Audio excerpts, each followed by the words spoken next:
again, the Lions. We didn't mention a few of these guys in the ads and departures. They really shored up the secondary. They go out. They get Amik Robertson from the Las Vegas Raiders. They go out and they draft Terrion Arnold out of Alabama in the first round. They go out and draft Enos Rakestraw in the second round out of Missouri. So even with the losing C.J. Gardner-Johnson for the Detroit Lions, who, by the way, of course, minus 200 to make the playoffs right now, plus 135 to win the NFC North for the second consecutive year, Alex, they really honed up on that defense, which I know everyone wanted to blame Campbell for what happened in that NFC title game.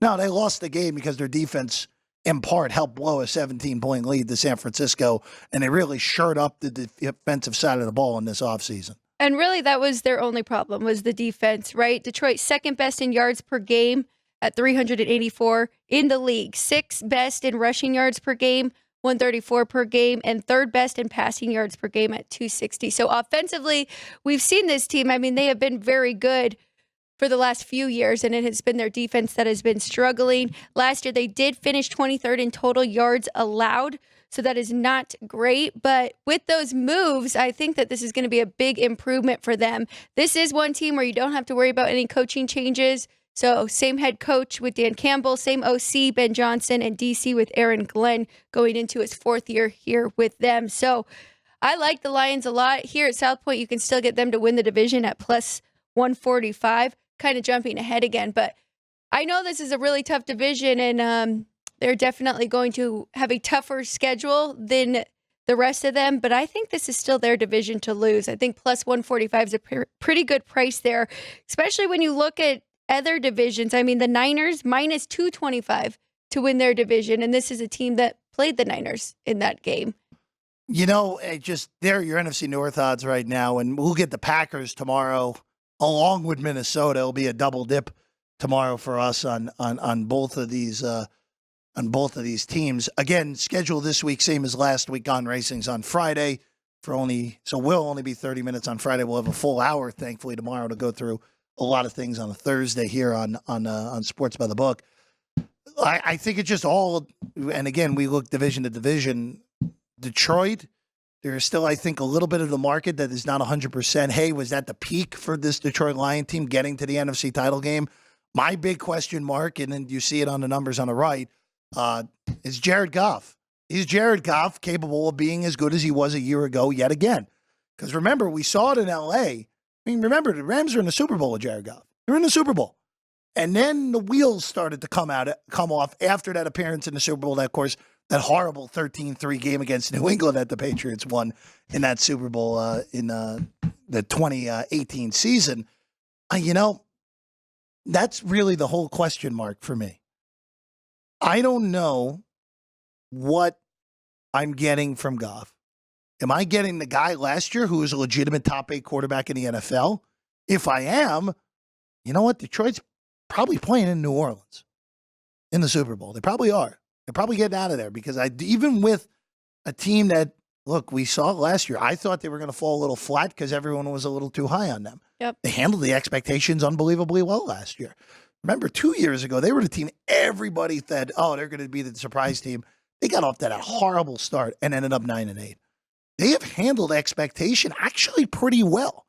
So this is another year of handling expectation. You're the division favorite coming in again. You have the second shortest odds to come out of the NFC to make the Super Bowl right now. We're talking about the Detroit Lions, guys. Like, look at the history of this team. It's a disaster. We know this. They've never even played in a Super Bowl. But it really all comes down to Jared Goff to me. And you can go ahead and flash the schedule one there, Sean. But it just comes down to Goff. Where if Jared Goff plays at a top 10 level, the Detroit Lions, and look, they have a first-place schedule. So there are going to be some harder things mixed in there. They have to cross with Buffalo instead of a weaker team in the AFC East, even though there's an argument to be made that some may think Buffalo is the third best team in the AFC East. Shockingly, I'm not one of those people that has that argument this year, Alex. You get the cross game, of course, with Dallas in the NFC East. And then the other cross game with the NFC South, Tampa playoff rematch again I don't think it really matters who you draw in that division. You're supposed to beat them. All things considered, I don't think it's that hard of a schedule. You mentioned it yesterday. This division plays the AFC South. Even though I think some people think the AFC South may be better top to bottom, it's still not a great division. You play the NFC West. You know what? Yeah, it stinks that you have to play San Francisco. And by the way, they're playing them week 17, Monday Night Football, the last Monday night of the regular season. I think this is a pretty manageable schedule. I think over 10.5 is fine here. I think as long as Goff doesn't collapse, they're going to win 11 games. I don't know if 11 is going to be good enough to win this division, but 11 is going to be good enough to make the playoffs and go over that win total. I'm buying it. I think their defense is going to be better. I think they will be a really hard out in the regular season. We'll see in the playoffs. But regular season-wise, hard team to prepare for on a week-to-week basis. To your point about Jared Goff, who has been very good the last few years, a lot of that comes down to coaching and also who they surround him with, right? So this is the best O-line in this division. I don't think anybody can really argue that. So they took very good care of him last year, fourth best rate in the NFL in surrendered sacks on dropbacks. So I think that will remain the same. They also surrounded him with great position players. I love the Montgomery and Gibbs duo running back that they have there. And then, of course, we have Amon-Ra St. Brown, who is very close to winning Offensive Player of the Year last year. So I think they're going to be great as well. I personally like that plus money, though, just to win the division. I understand if you wanted to just go with their over in the win total. Yeah, I think it's just hard for me. Again, they're 6-1 to win the NFC. They're 12-1 to win it all. A plus 145 is juicy, but again, we'll talk the Packers tomorrow. I think Green Bay is going to have a lot to say about the result of this division. And look, they play the Packers week 9 in Green Bay, and then they play them. Remember, Bears are Thanksgiving this year, right, Ryan, for the Lions? That's the Thanksgiving game, right? I'm pretty sure that is.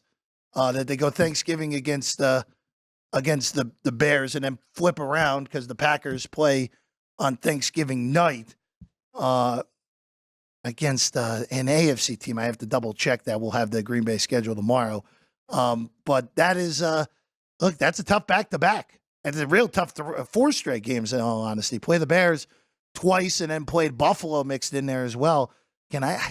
So funny. When we get to the AFC East, I'm going to be totally different than what I said last year. I think the market's overcorrected the wrong way on Buffalo when we get to that. So I think it's going to be a harder game than the market may say on Detroit this year going into the season. All right. Before we go here today, Alex, I just want to bring up one last Detroit thing, and then we have one more super chat. Okay. You asked the question before we went into this, just Offensive Player of the Year. Amon-Ra St. Brown is the one who has the shortest Offensive Player of the Year odds on Detroit. He's 20-1. These are from the Westgate, by the way.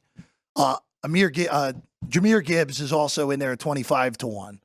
So there are two guys that have a reasonable short number here, all things considered. Remember the Offensive Player of the Year award, that's usually the award, yes, the MVP normally goes to a quarterback. Right. We very rarely see the MVP quarterback win the Offensive Player of the Year as well, unless if they have a historic season. Like Peyton Manning broke the touchdown record. Peyton Manning won it. Mahomes, when he threw his 50 touchdowns, he won it. Like, in order for a quarterback to win it, you usually have to have something historic happen. McCaffrey won it last year. Tyreek Hill was on pace to win it in order to before he got hurt. But just as a reminder, I would look more to wide receivers than running backs. So if you're looking for some I don't want to call it off the wall, but a little bit of a different bet, I would look for Amon-Ra St. Brown here 20-1 on the Offensive Player of the Year as a reasonable bet. Again, it's all correlated to Goff having a big year again. Correct. And definitely a top wide receiver in the league right now with St. Brown, and Goff coming off second most passing yards in 2023.